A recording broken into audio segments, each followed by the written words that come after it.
Welcome back to another video. Getting right into it. Today we're doing method of sections.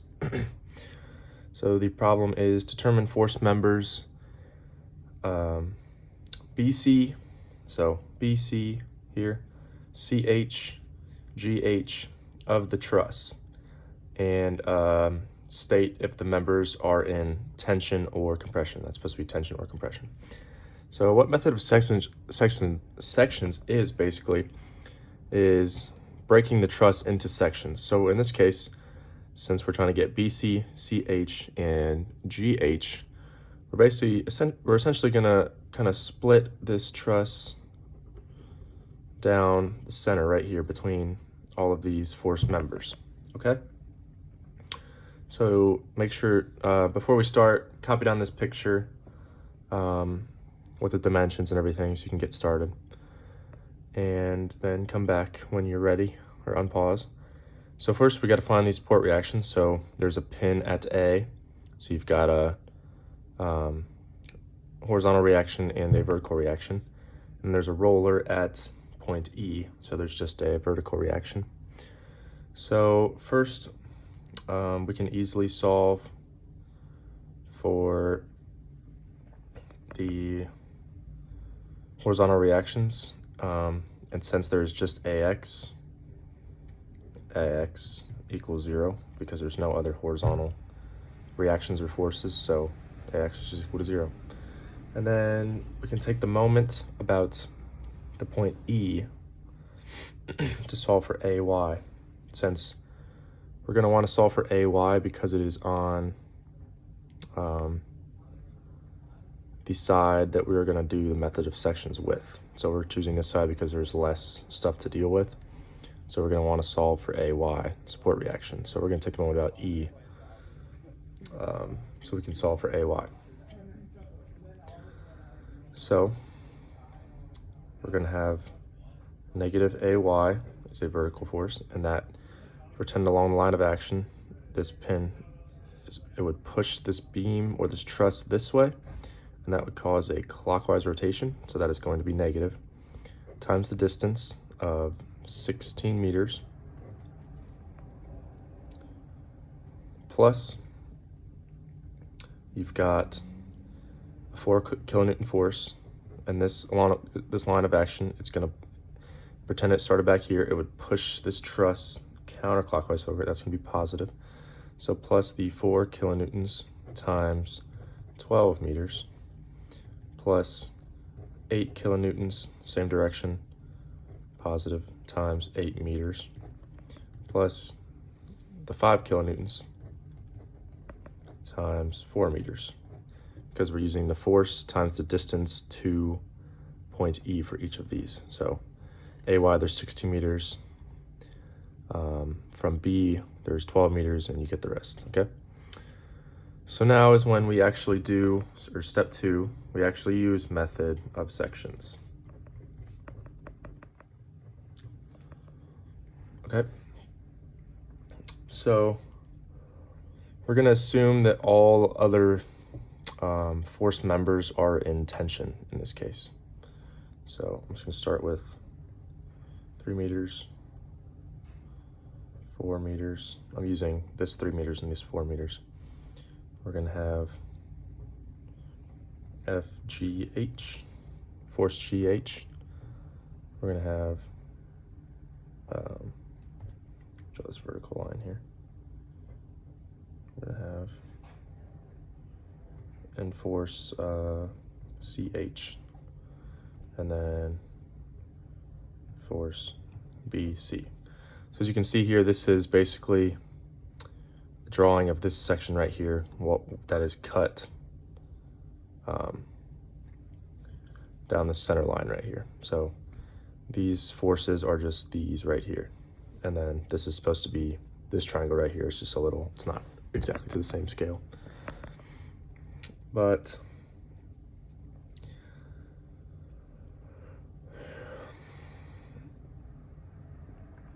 okay.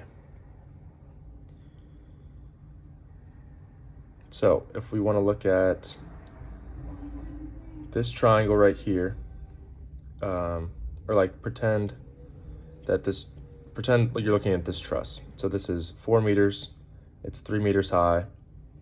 So that means the hypotenuse would be 5. So this, like the triangle under here, would be a 3,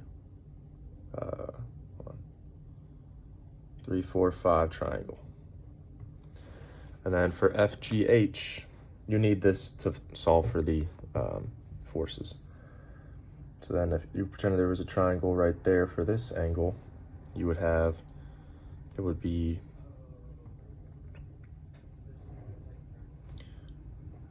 2 and 4. So then you'd have to find the angle in there, you would just do inverse tangent of 2 over 4, opposite over adjacent, and you get 26.56 degrees.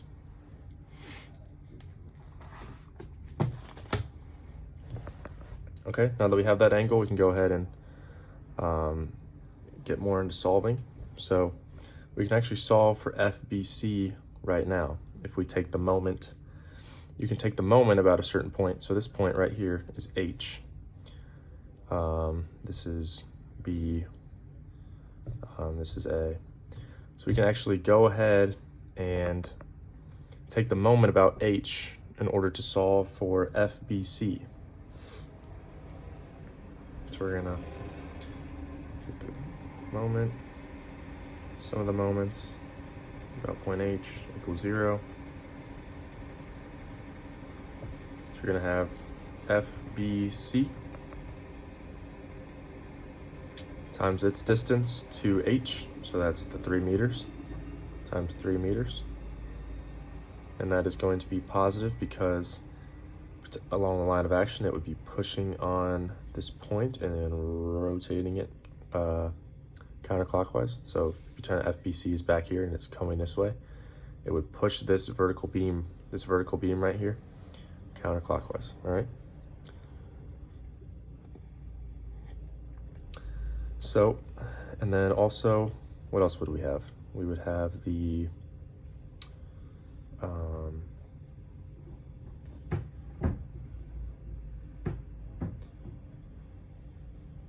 we'd have the 8.25 times 4 meters. Because, oh my goodness, hold on. I meant to, AY, oh yeah, sorry. I forgot to solve for AY. So AY equals 8.25 kilonewtons in the vertical direction. So I forgot to write that earlier, my bad. So now we have 8.25 times it's 4 meters, and that's negative because if you pretend the vertical is pushing on this whole truss right here, it would be pushing it in a circle clockwise, so it'd be negative. So then we can go ahead, solve for FBC, get 11 kilonewtons. That is in tension because that's what we assumed it to be pulling on point B, so that was right. Now, step 1, we can sum our forces in the X. So in the X we have FBC, so we know that's 11 kilonewtons. Then we have plus 4/5 from this 3, 4, 5 triangle. 4 is from the horizontal, so that's the X direction. Times F, force CH, plus F, GH, cosine from this, cosine 26.56 degrees equals 0. And if we sum our directions in the Y, we have our AY, so 8.25 minus 4 minus 3/5 FCH, because the 3 is in the vertical direction from the triangle, plus FGH, sine 26.56 degrees, and that's equal to 0. I'm going to show you guys a really quick way. So this is 2 equations, 2 unknowns, a really quick way to solve this system using a matrix. So I've actually already went in here and done this beforehand, but I hope you guys can see this. Let me just check the camera. Okay, yeah, that's better. So you're gonna go to edit. You're gonna go to make a 2x3 matrix. So basically your matrix is, if you did set it up, it would be like this. This is not exactly what you're gonna put on your calculator, but I'm just showing you why we're typing it in this way. Sine 26.56. And this 4/5 is from this 4/5, and this 3/5 is on this 3/5, and then FGH. So you have FCH for this, and FGH for these. And then you have this equal to, if you sum up these numbers and move them to the other side, the constant values, you get -11 and -4.25. So in the matrix, it'll be a 2x3, okay? And you will type in, can you see that all the way down there? Yeah, I can move it a little bit closer. So you're gonna type in those exact numbers, but without you're not gonna type in FCH or FGH. You're gonna type those in, okay? And then you're gonna exit out of that. Oh, my battery's low, dang. Okay, so then you're gonna go into math, scroll down to RREF, go back and hit second matrix once again. Go to the matrix you just created, click that, whoa. Hold on. Oh, my calculator's dying, okay. So I'm just gonna have to write this down. So RREF of the matrix you created, say it was A. After you type this stuff in without these values, it's just a 2x3. So the matrix you're actually typing in, I'll just write it down.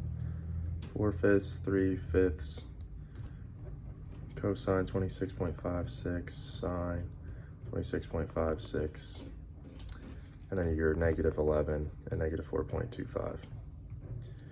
So you just type it in your matrix, REF of that matrix you created, and that should give you respective values. So FCH equals -1.25 kilonewtons. So since that's negative, we know it's in compression since we assumed it's in tension. So it's equal to 1.25 kilonewtons in compression. And then your FGH is -11.2 kilonewtons, which is also negative, so that means we assumed wrong. So that would be in compression also, not in tension. Yeah, and that is the final answer, I believe. So enjoy, please like and subscribe if this helped you out.